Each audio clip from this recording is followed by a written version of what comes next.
जटा जीव राम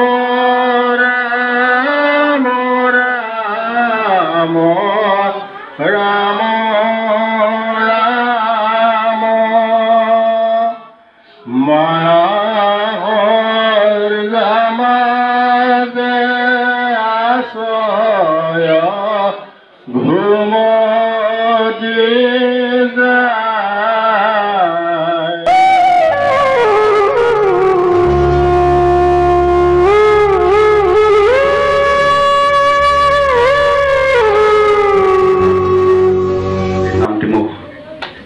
অঞ্চলৰ ৰাইজ জুবিন গাৰ্গৰ এই মহাপ্ৰয়াণৰ পাছত শোকস্তব্ধ অসম আজি সমগ্ৰ অসমত এটা ভাবিব নোৱাৰা এটা পৰিস্থিতি সৃষ্টি হৈছে স্বতঃস্ফূৰ্তভাৱে সকলোৱে নিজ নিজ কৰ্মৰ পৰা বিৰত আছে আনকি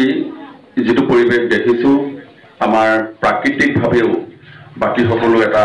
খুব নিৰ্মল পৰিস্থিতি সৃষ্টি কৰিছে তেনেস্থলত আমাৰ সকলোৰে কৰণীয় এটাই হ'ব যে অনাগত দিনত আমাৰ মাজৰ পৰা আমি আকৌ এজন কেনেদৰে জুবিনক আমি সৃষ্টি কৰিব পাৰোঁ তাৰ কাৰণে আমাৰ অভিভাৱকসকলৰ যি নিৰলস প্ৰচেষ্টা সেইটো থাকিব লাগিব আজি জুবিন সৃষ্টি হোৱাৰ মূলতে তেওঁৰ পিতৃ মাতৃ আৰু তেওঁৰ পিতৃৰ যি ঐকান্তিক প্ৰচেষ্টা সেই প্ৰচেষ্টাক আমি স্বীকাৰ কৰিব লাগিব তেওঁ সততে পুত্ৰৰ প্ৰতি থকা অকৃত্ৰিম মৰম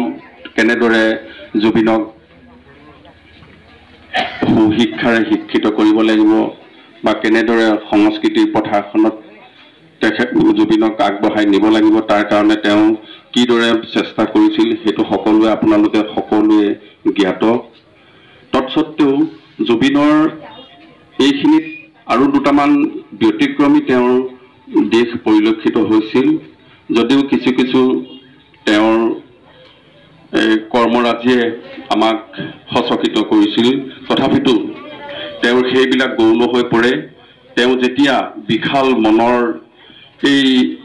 মনৰ পৰা ওলাই অহা যিখিনি তেওঁ কৰ্ম সেই কৰ্মখিনি আমাক তেওঁৰ প্ৰতি বেছি অনুৰঞ্জিত কৰাত সহায় কৰে জুবিন গাৰ্গৰ আমাৰ গুৰুজনাৰ যি একশৰণ হৰিনাম ধৰ্ম সেই একশৰণ হৰিনাম ধৰ্মৰ তেওঁ আছিলে মানে মনে প্ৰাণে এজন সেৱক তেখেতে গুৰুজনাৰ ধৰ্মৰে অনুপ্ৰাণিত হৈ তেখেত যদিও ব্ৰাহ্মণ পৰিয়ালত জন্মগ্ৰহণ কৰিছিল জাত্যাভিমানৰ যিটো পৰিচয় তেওঁৰ গাত নাছিল তেওঁ নিজেও তেওঁ ব্ৰাহ্মণৰ সেই সূত্ৰ পৰিহাৰ কৰিছিল পৰিহাৰ কৰি তেখেতে গুৰুজনাৰ কি বৰগীত কি লোকগীত কি দিহানাম এই সকলোবিলাকতে ভক্তিৰ যিমানখিনি আমাৰ গীত আছে সকলো গীততেই তেওঁ প্ৰাণ ঢালি তেওঁ কি কৰিছিল সকলোকে আচ্ছন্ন কৰি ৰাখিছিল এনে এজন শিল্পী যিজনে সকলো স্তৰৰ গীত নিৰ্ভীক চিত্তে গাব পাৰে গতিকে এইটো এটা তেখেতৰ এই চৰিত্ৰৰ এটা প্ৰধান দিশ আৰু বিশেষকৈ দুখীয়া মানুহৰ প্ৰতি তেওঁৰ হৃদয় একেবাৰে গলিত আছিল তেওঁ কাকো তেওঁৰ যাত্ৰাত আহি পৰা সমস্যাবিলাক নিজে সমাধান কৰি গৈছিল কাৰোবাক পাৰিছে তেওঁ সহায় কৰিছে নোৱাৰিলেও কথা দি কাৰোবাৰ পৰা ধাৰ কৰি হলেও সেই আৰ্তজনক তেওঁ সহায় কৰিছে এইবিলাক তেওঁৰ মহান গুণ এই গুণবিলাকৰ কথা কৈ শেষ কৰিব নোৱাৰি সেয়েহে আজি অসমৰ সকলোতে তেখেতক এই সাধাৰণ জনতাই তেখেতক আকোৱালি লৈছে আৰু অদূৰ ভৱিষ্যতেও তেখেত আমাৰ মাজত জীয়াই থাকিব তেখেতৰ কৰ্মৰ জৰিয়তে অনাগত দিনত আমি আমাৰ যি কৰণীয় সেই কৰণীয়খিনি আমি বাদ তুলি যাব লাগিব আৰু সকলোলৈকে মই শ্ৰদ্ধা জ্ঞাপন কৰিছোঁ আপোনালোকৰ এনে সহৃদয়তা অনুভৱ মোৰ সঁচাকৈ প্ৰাণত চুই গৈছে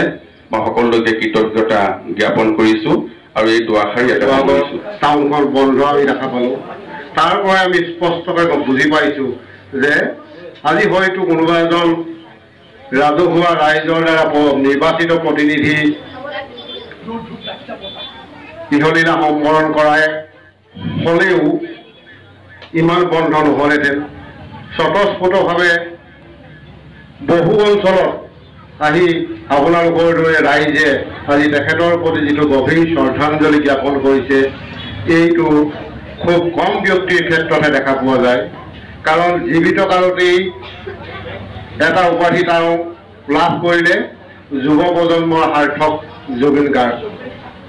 গতিকে সেই ব্যক্তিজন মাত্ৰ 52 বছৰহে আমাৰ মাজত থাকিবলৈ পালে। আমি সঁচাকৈ যেতিয়া আমি সাংস্কৃতিক অনুষ্ঠানবিলাকত যাওঁ তেতিয়া আমাৰ দিনত আছিল ডক্টৰ ভূপেন হাজৰিকা, খগেন মহন্ত, অৰ্চনা মহন্ত। আমাৰ পাছত আমাৰ সন্তানবিলাকৰ যিটো সময়ত সাংস্কৃতিৰ লগত জড়িত হৈ থাকিব লাগে, সেই সময়তেই এই ব্যক্তিজনে যি গীত পৰিৱেশন কৰি যি সমাজৰ প্ৰতি অৱদান আগবঢ়াই আমাৰ যুৱকসকলক যি আপ্লুত কৰিলে, তাৰ প্ৰতি সেই কৰি যোৱাৰ কাৰণেহে আজি তেখেতৰ প্ৰতি আমাৰ ইমানবিলাক অভিভাৱক, শিশু, ছাত্ৰ ছাত্ৰী বা যুৱকসকল তেখেতৰ প্ৰতি আকৃষ্ট হ'ল। আৰু সেয়েহে আজি তেখেতৰ এই শ্ৰদ্ধাঞ্জলি অনুষ্ঠানত আমাৰ এই অঞ্চলত বুলিয়ে নহয় সমগ্ৰ অঞ্চলতে আমি দেখা পোৱা গৈছে। কালিও বিভিন্ন জেগাত শ্ৰদ্ধাঞ্জলি অনুষ্ঠান পাতিছে, আমাক নিমন্ত্ৰণ কৰিছিলে, আমি এজেগাত অংশগ্ৰহণ কালিও কৰিছোঁ। আমি সঁচাকৈ এজন হিয়াৰ আমঠু হেৰুৱালো বুলি জানিছোঁ। তাতে আজি ৰাইজে স্পষ্টকৈ প্ৰতিফলিত কৰি দিলে সঁচাকৈ এজন হিয়াৰ আমঠু অসমীয়া, যাৰ তেখেতে নিজেই কয় যাৰ কোনো জাতি নাই, যাৰ কোনো ধৰ্ম নাই, মাত্ৰ মানৱতাবোধ, জীৱক মৰম কৰা এজন ব্যক্তি। পোনে পোনে আমি ক'বলৈ গ'লে ভগৱন্তৰ অংশ থকা এজন ব্যক্তি বুলি ক'লেও আমি বহু বেছি কোৱা নহয়। গতিকে সেইজন ব্যক্তি আত্মাই স্বৰ্গত স্থান পাওক তাৰ কামনা কৰিয়েই আপোনাৰ সবৰ সন্মুখত এই দুআষাৰ ক'বলৈ আমাক দিয়াৰ বাবে ধন্যবাদ জ্ঞাপন কৰি